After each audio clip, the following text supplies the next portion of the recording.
জীবনে যাদের জন্য আপনি সবচেয়ে বেশি করবেন দেখবেন কষ্টটাও তাদের থেকে আপনি সবচেয়ে বেশি পাবেন। হ্যালো এভরিওয়ান, আসসালামু আলাইকুম। এশা সেশনসের ব্র্যান্ড নিউ ভিডিওতে আপনাদের সকলকে স্বাগত জানাচ্ছি। আশা করি আল্লাহ পাক আপনাদের সকলকে সুস্থ রেখেছে এবং আজকের এই ভিডিওটাকে কোথা থেকে দেখছেন অবশ্যই কমেন্ট করে জানিয়ে যাবেন। এটা গত শুক্রবার সন্ধ্যা থেকে শুরু করা একটা ভিডিও। সেদিন আমার বিকেলবেলা খুব বেশি ক্রেভিংস হচ্ছিল, আমি চটপটা কিছু খাবো। সো আপনাদের ভাইয়াকে বললাম, সে এখন আমাকে জিজ্ঞেস করছিল কি খাবা, ফুচকা, চটপটি না jhalmuri. So I was so confused, আমি বুঝে উঠতে পারছিলাম না আমি কি খাবো। আমার মানে এত বেশি খেতে ইচ্ছে করতেছিল, তো আমি কোনো কিছু বলতে পারিনি। তারপরে সে গিয়ে সব কিছুই নিয়ে আসছিল, মানে ফুচকা, বেলপুরি এবং ঝালমুড়ি তিনোটাই নিয়ে আসছে এবং পরে দুজনে মিলে সবই খেয়েছি। তারপরে রাতে হচ্ছে আমি আগেই বলেছিলাম তাকে যে আজকে বারবিকিউ করে খাওয়াবো, তেলাপিয়া মাছের বারবিকিউ করব আজকে। এর আগে আমি কখনোই করিনি, আপুর বাসে বেশ কয়েকবার খাওয়া হয়েছে, তো মজাই লেগেছে। নর্মালি আমি তেলাপিয়া মাছ খেতে পারি না, মানে ভাল লাগে না ঘ্রাণটা বা গন্ধটা।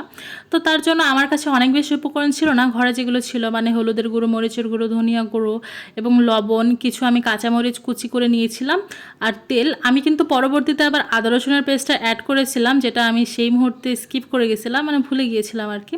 তো তারপরে এগুলোকে ভালো করে আমি মিশিয়ে নিয়েছি। তো এখন আসি ভিডিও প্রসঙ্গে, মানে প্রথমে যে কথাটা বলেছিলাম সেই প্রসঙ্গে। আসলে জীবনে আমরা যার জন্য সবচেয়ে বেশি করি জানেন, সেই না সবচেয়ে বেশি কষ্ট দেয়।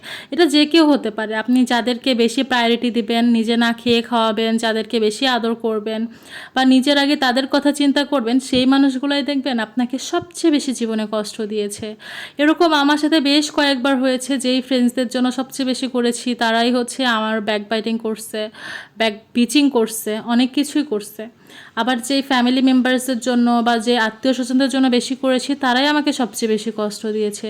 সময়ে অসময়ে, প্রয়োজনে অপ্রয়োজনে, সব সময় হচ্ছে আমি তাদের কাছে দাঁড়িয়েছি, তাদের পাশে দাঁড়িয়েছি, বাট আমার সময় কাউকে তো পাইনি। বরং আমার সুখটা দেখতে না পেরে তারা এটাও নষ্ট করার অনেকভাবে চেষ্টা করেছে। তো যাই হোক, সে হোক অন্য কথা। তো এই যে বারবিকিউর জন্য কিন্তু আমি মাছগুলোকে মেখে রেখে দিয়েছিলাম বেশ খানিকটা সময়ের জন্য। আমি অলমোস্ট 2 ঘন্টার জন্য রেখে দিয়েছিলাম, মানে আমি সন্ধ্যার দিকে ম্যারিনেট করে দিয়েছিলাম। পরে খাওয়ার জাস্ট আধা ঘন্টা আগে আমি গিয়ে সেগুলোকে হচ্ছে ভেজে নিয়েছি।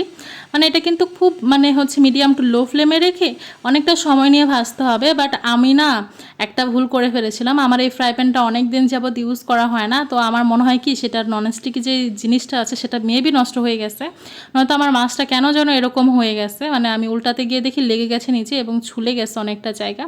তো যাই হোক, বাট হচ্ছে আমি পরে অনেক মুচমুচে করে ভেজে নিয়েছিলাম এবং খেতে অনেক বেশি মজা লেগেছিল।